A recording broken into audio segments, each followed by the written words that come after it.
Welcome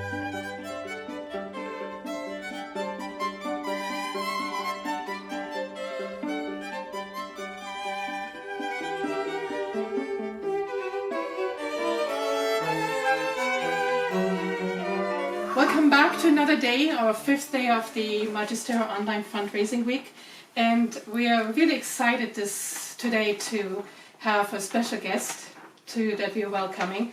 It's going to be Quentin Playfair from Toronto, Luthier in Toronto, and very well known here in the community. A number of the Magisterra musicians are playing an instrument created by Quentin. And I thought it would be a really interesting situation or interesting occasion to introduce Quentin to our audience and discuss what does a luthier actually do. So this might be one of the questions we're discussing. Welcome, Quentin. Zooming in from Toronto. Thank you. Yeah, so I was wondering, so we have known each other for many years, almost like as long as I've been in this country, and that would be like 15 years, something like that. Yep. And I think we both share the passion for instruments. And indeed. So can you tell us a little bit about how did you become a luthier? How did you become a luthier? What fascinated you to go that path? Well, I was grinding along the standard middle class, go to university, take a degree route, and in fact I completed it. But halfway along through university, where I took a degree in history, I realized I had an unfulfilled dream of doing something practical. And after a bit of thinking, I realized that given my interest, making a musical instrument would be a wonderful way of expressing that. Mm-hmm. That's the easy part. Then you've got to somehow find someone to teach you, which is easy now actually, but was quite a lot harder in the 70s. Luckily in my hometown, there was a wonderful woman who taught me violin making there enough to a high enough level for me to get a decent job, which actually happened in one of the Canadian shops. And I came over for a year or two and I'm still here. That's how it works. Same happened to me. Yes. Yeah. So actually, when you just mentioned like coming from your degree and then thinking how to do something more practical, do you think this might have had something to do with your grandmother having been a concert violinist? That was on the radar, maybe more so than otherwise? It might have, but I think it was a bit more pragmatic than that. Although she made me think about violin, certainly. Mm-hmm. I played classical guitar. I was interested in Renaissance music, so that meant I found myself dreaming of a lute. And I got an inheritance from my grandfather when he died, which was just enough to have a lute made. Mm-hmm. So I pounced and did just that. But because in those days you couldn't just go to a store and buy a lute. No way. Right. You had to have it made, especially. And that involved going to a luthier, of course. Mm-hmm. And so I looked around and liked what I saw there, too. Mm-hmm. Tell us a little bit about, for somebody who has never seen or thought about what a luthier actually does. So tell us a little bit about the two different sides of what you would be doing. I think one side would be the repair aspect that I think everybody has to know about and has to be competent in, and then there's the other very strong side in your profession, which is building instruments. Yeah, it's very possible to lead a completely happy life just doing one or the other, and many people have. I started wanting to make instruments. That was a very definite aim of mine. Got sidetracked very happily into repairing. I enjoyed it, and I learned so much. If you're meeting the musicians every day, if you're being corrected by them, either gently or forcefully, when you make bridges too high or too low, or whatever it may be, then you learn very fast what is necessary for survival.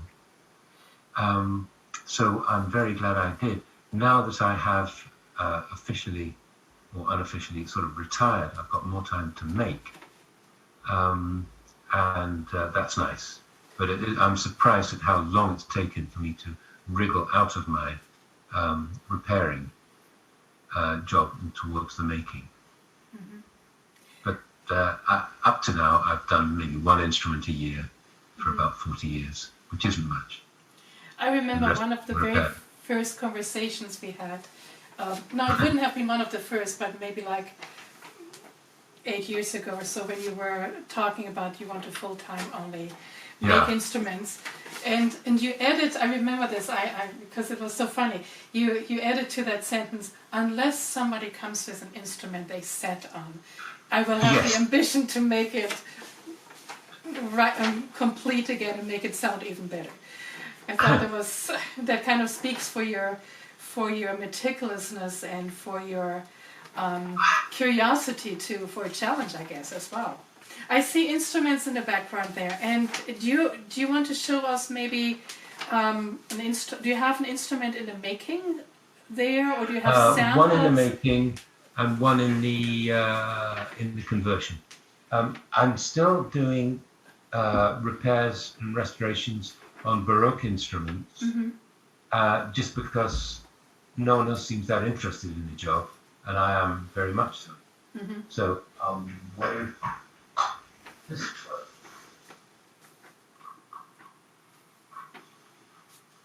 You should have no trouble recognizing this kind of instrument.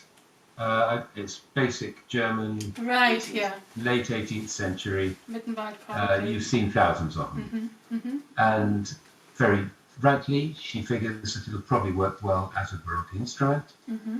So I'm halfway through, and we're just starting on the setup first. And if it succeeds with that, then she'll dig deeper into her pockets for the new neck and all the fancy stuff, which really makes it properly Baroque. This could be quite interesting for our audience as well, since we have at the university we have this early music degree, which not degree, I shouldn't say this. Yes. Early music ensemble, which is part of the undergraduate or part of the performance degree that students can take that course in, and as part of that, Tafelmusik comes down from Toronto like once a year for residency. So since you mentioned Baroque instrument and converting this instrument, what exactly does that mean? What do you do from converting an instrument into a Baroque instrument? So for somebody who has never seen that kind of transformation, what would we expect or have to expect there? Instruments are endlessly and very slowly changing. I don't mean that they're gradually falling to pieces over the years. I mean the new instruments that are made slightly different now than they were 300 years ago. Not much, not so much in the body. The neck, however, has changed, and the fingerboard has changed in a way that actually affects the way you play. The Baroque neck is somewhat tapered, so that in third position it's distinctly thicker than in first position. The whole thing is lighter because the fingerboard, which although takes up a fair bit of bulk, is veneered on top of a very light wood inside, which means it feels entirely different on the shoulder. Also, it is played without any, accessories, so that there's no chin rest, there's no shoulder rest. And the tailpiece and bridge are also different.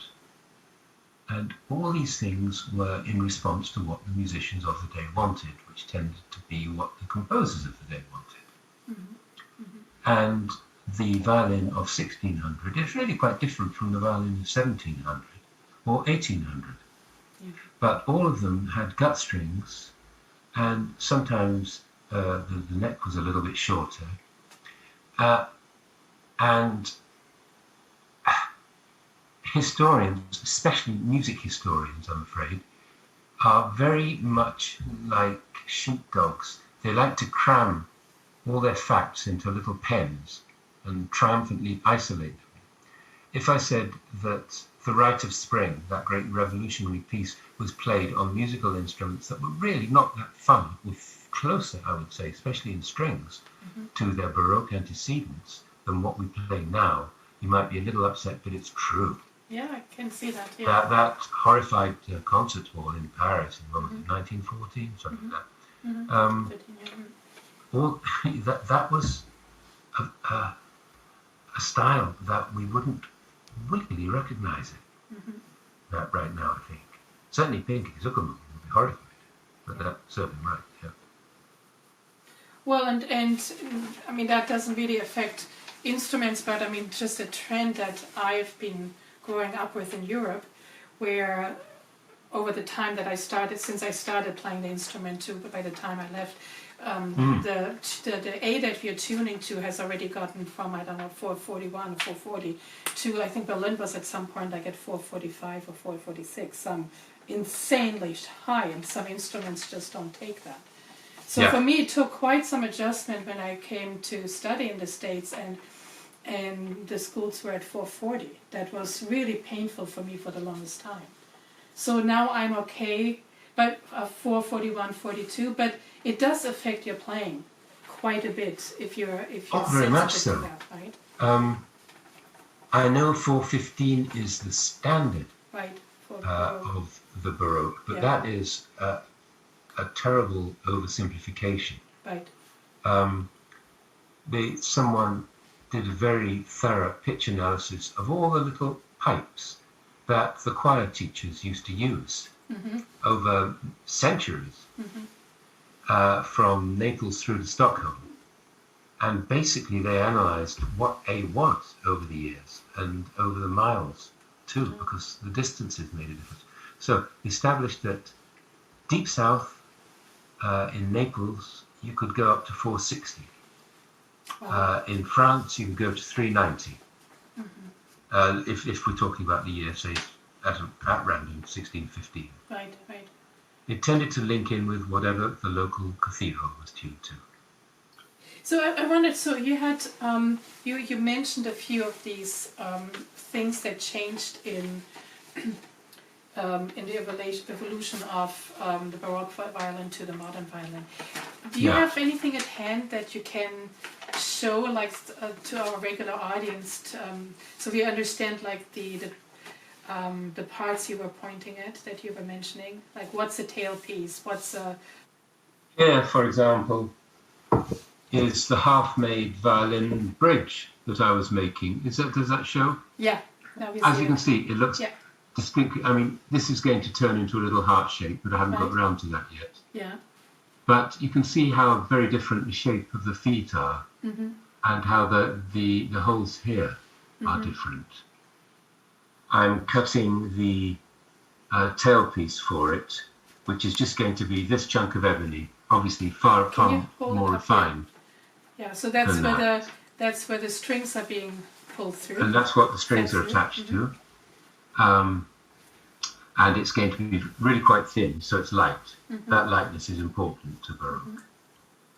So we had sent out an email to some of the Magisterra fellows and asked them what questions would they ask you, what questions would they be curious about you. So Paul asked the question, what would you say is the most rewarding aspect of working as a luthier? Just meeting people. You know something, I'm getting more interested in the people than the instruments, which is, maybe I shouldn't be confessing. There we are. All kinds of people, and I am so lucky to be working with musicians. Really. Why is that? They always show up. Their checks never bounce. But also, musicians are generally well-read and thoughtful and courteous. And it's dream customers, if you had to look at it in that way. Oh, that's nice to hear. It's true. And you're probably getting like a whole bag of different characters to meet there, right? Oh, you get a definite pack of different characters, that's true, but they all have things in common, really. That they're prepared to respect me. There's very little confrontation. when they bring something. Mm-hmm. They're delighted that I am prepared to sit down and take time and discuss what might be best. Which, and, well, there's also the fact I work at home. Right. And there is a certain kind of musician, a certain kind of person that would be horrified to take their instrument round to a person working at home. They want to go to a big shop where they'll be met by someone in a nice suit. Mm-hmm. And of course, the way I work neatly filters those people out. Mm-hmm. It's not a cunning plan on my part, that's just the way it works. Mm-hmm. So the people that don't mind reliving their life as young students who used to walk round to the old man or the old lady around the corner to take their first lessons and learn to trust the old guy around the corner are also going to do the same to me. But I grew up, I grew up with a very similar environment that violin makers typically worked out of their home and typically had their shop in the house. That's how I grew up thinking of the profession in that way. And it's probably also because you're somewhat like a loner with the kind of job that you're doing, right? Because you have to focus on this piece of wood, and probably distraction is not a welcome thing while you're doing that. So it all makes sense that you have a workshop in close proximity of your living quarters, right? So I personally don't find anything strange about that, but it gets me to the next question that comes from Gloria. Who said, your workplace is home. How do you balance your work and your life at home? And she goes further, it is very hard, as many probably experienced during COVID, that working from home is challenging for some people to focus. Oh no, I don't have any problem focusing. I really don't. Yes, there's problems with shavings and sawdust on the carpets, but that's a whole other issue. Nothing a Dyson can't do, right? No, good old Dyson, yeah. No, I mean, I stayed focused because there were bills to pay, and you've got to pay them, really. So even when you move on to times when you're not struggling at all, you still get in the habit of putting in your hours. And more, and also it's stuff I'd rather be doing than almost anything else. Right. So how does that work with balancing life work? I'm very tight about the weekends. I don't really do any work in the evening. In the days over the weekends. That's sacred. And I learned to do that when the kids were young, and really that was very important. But it has not been a problem. And I think COVID is establishing to all kinds of businesses that you can send people home and they work just as hard and just as well electronically over a distance than they do actually under your own supervision. A lot of bosses are discovering that. People don't like slacking off, it's boring. Yeah. Well, I can show you the viola I'm making, which if you want,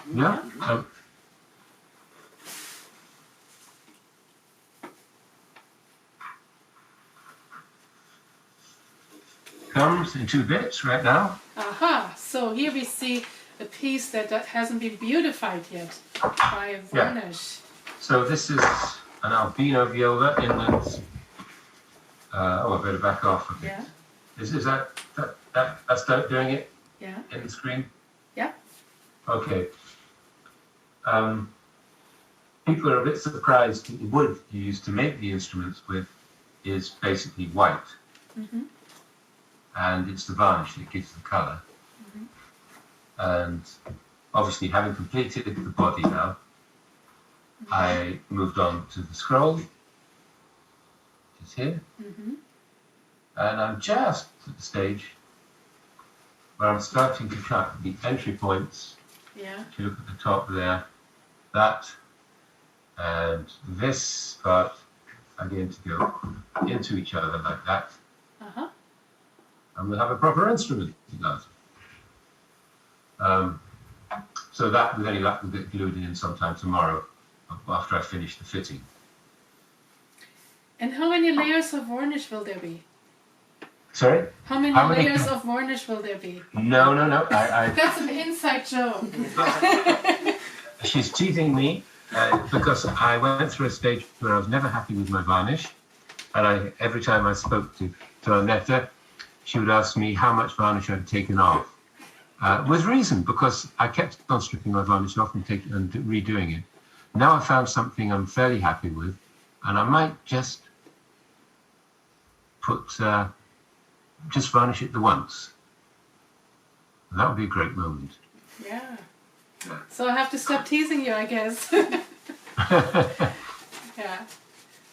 Nice. Don't thank me, it was a pleasure. Anyway, I kept you running around. Well, thank you, Quentin, for, I mean, I always enjoy talking to you, and I always enjoy those visits, and I can talk about violins and instruments all the time, and it's probably to the annoyment of men. Annoyment? Is that a word?